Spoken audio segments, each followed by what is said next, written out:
नमस्कार दोस्तों, आज बात करेंगे कि जो कैम शाफ्ट है वो क्रैंक शाफ्ट की हाफ रोटेशन क्यों लेती है, इसके बारे में बात करते हैं।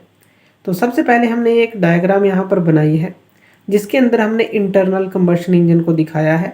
4 स्ट्रोक इंटरनल कंबशन इंजन है। 4 स्ट्रोक का क्या मतलब है, जिसके अंदर 4 स्ट्रोक होंगे। हमें पता है पहला जो होता है वो इनटेक होता है। पहले ये साइकिल समझनी बहुत ज़रूरी है।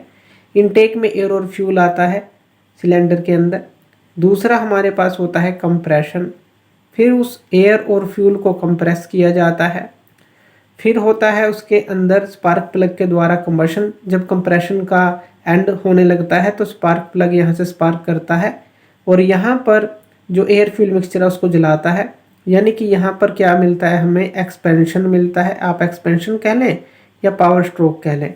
और फिर फोर्थ होता है हमारे पास जो एग्जॉस्ट है, यानी कि जो गैसेस हैं जिन्होंने अपना काम कर दिया है उनको इस वाल्व से बाहर निकाल दिया जाता है। यहाँ पर ये क्या वाल्व है, एग्जॉस्ट वाल्व, और ये जो वाल्व है ये इनलेट वाल्व है। ध्यान से समझिए इस चीज़ को। ये क्या है, पिस्टन है। पिस्टन मूव करता है अप डाउन इस तरह से, यानी कि ऊपर टीडीसी से बीडीसी तक। यहाँ पर ये होती है कनेक्टिंग रोड और यहाँ पर ये क्या है हमारे पास क्रैंक शाफ्ट। इसको समझना ज़रूरी है इन पार्ट को, तभी हम इसको समझ पाएंगे। अब देखिए यहाँ क्रैंक शाफ्ट है ऊपर, यहाँ पर ये क्या है हमारे पास, ये है कैम शाफ्ट। ये हो गई हमारे पास कैम शाफ्ट। तो ऊपर है कैम शाफ्ट, नीचे है ये क्रैंक शाफ्ट।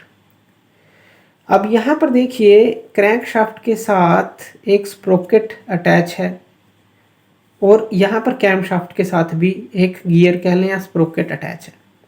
इन दोनों के बीच में यहाँ पर एक लगी होती है बेल्ट। ये हो गई बेल्ट। अब जैसे ही ये क्रैंक शाफ्ट रोटेट करती है ये स्प्रोकेट घूमेगा इस बेल्ट के साथ। ये कैम शाफ्ट के ऊपर ये स्प्रोकेट लगा है, ये घूमेगा, या गियर कह लीजिए, ये घूमेगा। अब देखिए एक पूरी साइकिल है, इनटेक, कंप्रेशन, एक्सपेंशन और एग्जॉस्ट। उसके लिए जो ये क्रैंक शाफ्ट मूव करती है, इसको मूव करना होता है 720 डिग्री, यानी कि 360 डिग्री का एक रोटेशन हो गया और फिर से 360 का एक और लिया। यानी कि इसने क्या किया, 2 बार पूरी घूमी है, तब ये चारों स्ट्रोक हमें मिले।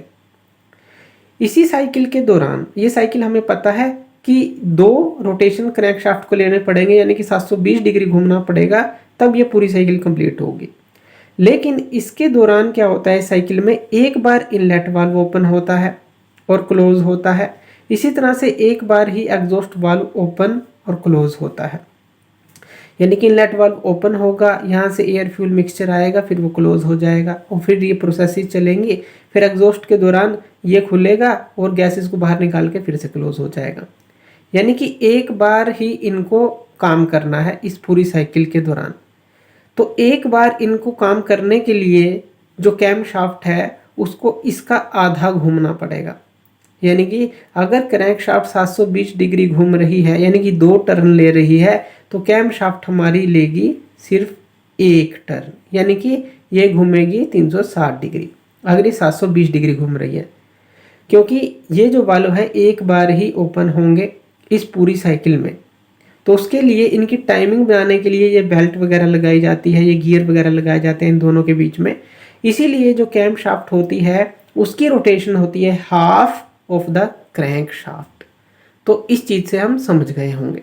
तो थैंक यू वीडियो देखने के लिए, और इसी तरह की वीडियोज़ के लिए आप हमारे चैनल लर्न एंड ग्रो पे हमें सब्सक्राइब कर सकते हैं। धन्यवाद।